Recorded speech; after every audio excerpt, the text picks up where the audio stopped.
As a woodworker, I'm proud not only of what I create, but also the way I go about it. Methodical, as safe as possible. And then something happens. How many near misses have you had on your table saw? How fortunate have you been? When something goes wrong, you simply cannot move faster than a spinning blade. These woodworkers have honored us with their stories. Please, take a few minutes and listen. It was lunchtime. All I wanted to do was get a few strips cut. Guys had already gone into the lunchroom. I was pushing with a push stick, saw. Everything was going good. The wood bound up. The push stick broke. I fell forward. By the time I could get my hand straight up, it was too late. Saw came through here. I saw bone marrow, a ring of bone. Index finger was dangling down here. Picked it up and grabbed it. 23 weeks off work, 7 days in the hospital, 4 operations. First one, they reattached the thumb, put the index finger, pinned both of them. Tried that. 2 days later, thumb died. Index finger had to be moved to the thumb. I got out on Thanksgiving Day. And that's what I've got left. Yeah, there's about 60,000 medically treated accidents on table saws every year. About 3,000 people take their fingers off, about 10 a day. 10 a day. Steve Gass, a lifelong woodworker, is trying to bring that number 10 down to 0. He has developed a system that stops the blade of a saw if it comes in contact with your finger. He calls it SawStop. This is a man who has faith in his creation.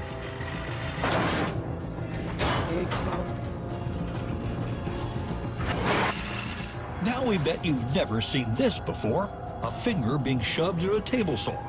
At least, we hope you aren't one of those unlucky 10.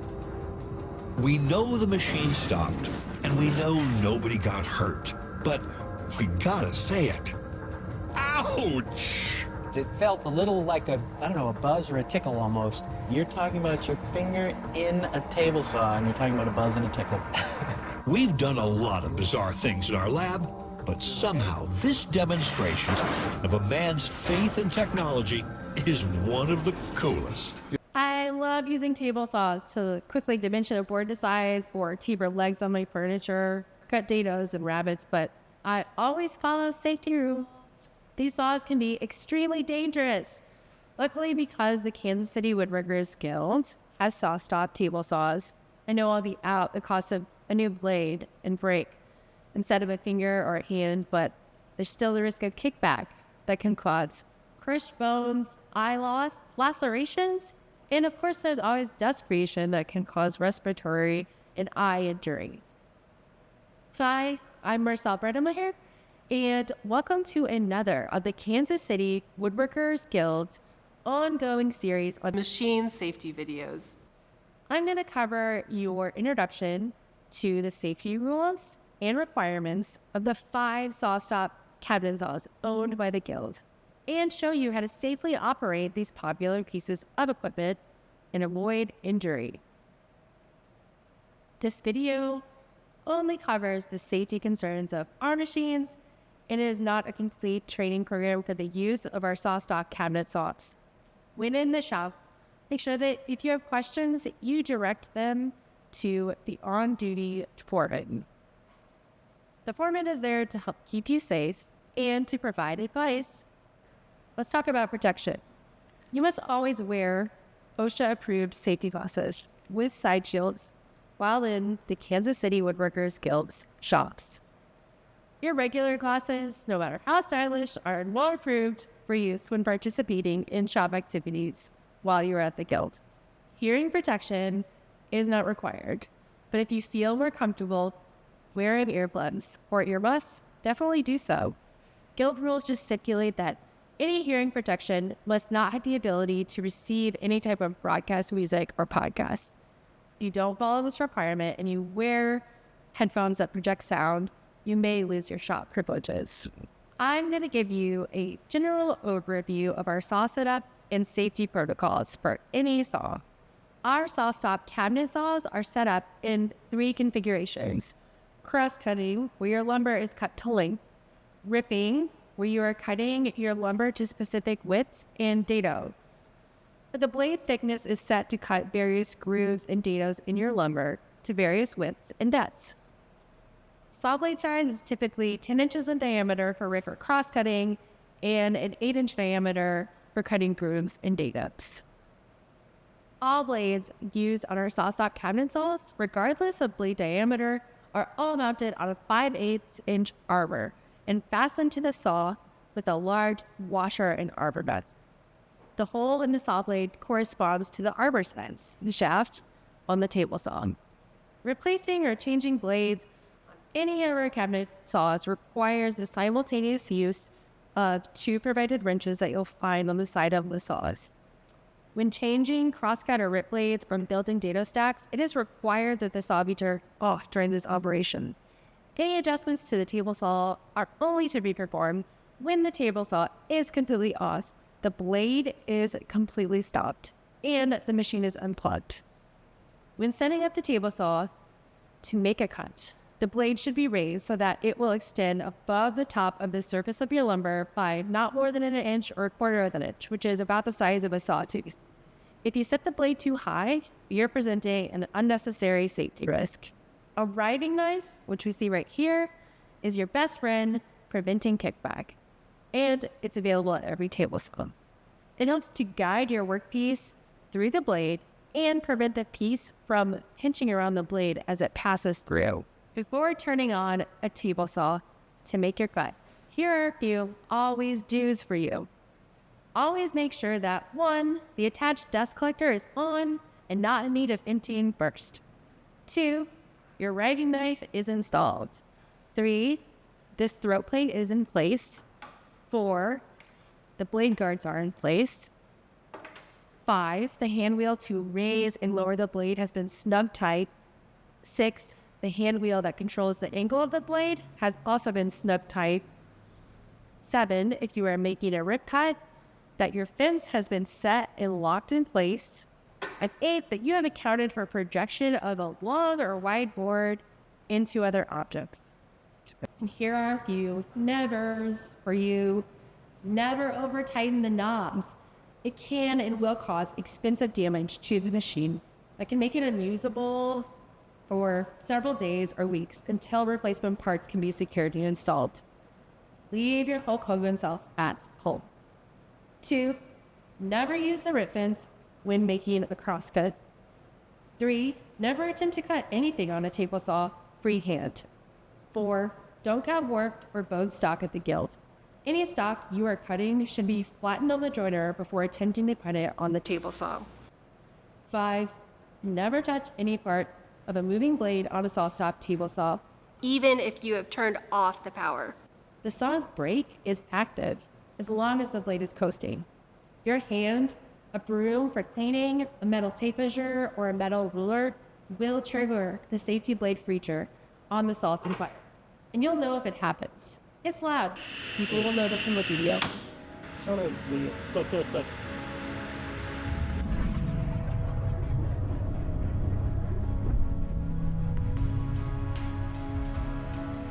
So what happens when you have an activation? Well, the blade has a 3-volt current that is running through it all the time. That is measured, which is a sine wave, by the computer inside your saw. When you touch it, you actually lower the amplitude of that sine wave, which then causes a chain reaction that takes place over a fraction of a second. The computer sends a charge of electricity through a fuse wire, which is holding the spring under tension, which then fires this aluminum, what I like to call a crumple zone brake into the blade. And it's designed sort of like the crumple zones in cars. There are portions that are designed to absorb the impact and compress. And so your blade, which a standard kerf blade weighs about 2 pounds, stops at about 1,000 G's of force. Now, to compare this, this would be like flying a fighter pilot into a concrete wall at 1,000 miles per hour. We don't really even have a frame of reference to compare it to something that we could experience, but you can see here from our 5 hot dogs, here's a few shots of them. It stops it so fast that it doesn't even scratch the hot dog. You know, if that was you, I don't even think that would draw blood. And I actually personally have set off my SawStop before, and you could see like a little scratch where it scratched my finger, but there certainly was no blood. This feature will most likely protect you from a very serious injury to your hand and fingers, but it will destroy the blade and the safety cartridge on the saw. You'll owe the cost of replacing that destroyed blade and destroyed safety equipment on the saw. The saw will also be inoperable until a new blade and safety cartridge can be installed. And you may also lose your shop privileges and be required to retake the guild safety test and attend an orientation meeting to regain your shop privileges. But your fingers will still be attached and functioning. If you are cross-cutting, it is strongly recommended that you use one of the guild's crosscut sleds. These sleds will increase the accuracy of your cut. If cross-cutting angles, it may be necessary to use the miter gauge typically mounted on the side of the saw's cabinet. You can make these cuts safely by clipping a scrap board to the fence well in front of the blade.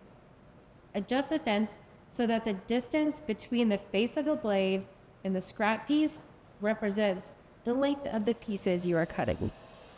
Place your stock against the scrap piece and push the workpiece completely through the blade and past the riving knife with a miter gauge or push stick.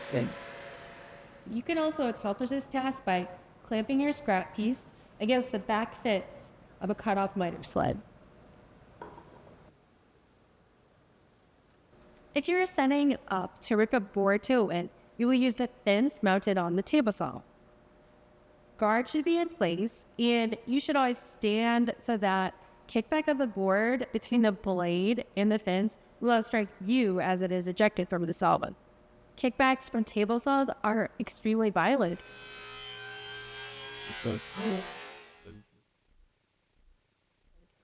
And have been known to penetrate walls several feet away. Should you be ripping lumber to 3 inches or less in width, you must always use a push stick to avoid contacting the blade with your hand or fingers and avoid reaching over the top of the spinning blade. If the piece you're ripping is too narrow to make it past this guard and you need to remove it, make sure that you let the foreman know you're going to be taking it out. Then grab the riving knife that's under the table saw and place it in here and replace the full guard when you are done at the machine. Dado blades are typically stacked together to obtain the desired width of the group or dado that you are cutting. This grouping of stacked blades put together and mounted on the saw is known as a dado stack. The dado set includes 2 blades that are always designated to be installed as the outside cutters. All shims and chipper blades are to be installed inside of and between these 2 blades. You should always ensure that the carbide teeth of the blades and the chippers are not in contact with the teeth on other blades and chippers. The carbide teeth are very hard, but they break far more easily than you might expect. When building a thicker dado stack, you will see that the arbor nut will not fully install on the arbor of the table saw. In these cases, you may remove the washer between the dado stack and the arbor nut. However, you must now be careful when tightening the arbor nut. Without the washer, the blades may move out of alignment, and blade teeth may come into contact with each other when you tighten the arbor nut. Be conscious of this movement and work to make sure the teeth are not in contact with each other. When you have completed using the table saw, turn off the saw and wait until the blade fully stops to remove any scrap from the working surface of the saw. Turn off the dust collector and clean up any loose material and around the table saw with a broom and dustpan or a shop vac. If you observe any non-functioning safety feature, broken parts, adjustments over tightens that you cannot adjust to complete your job, bring them to the immediate attention of the foreman on duty so that they can be corrected or repaired. This is Marcel Brennelmeyer for the Kansas City Woodworkers Guild. Thanks for watching.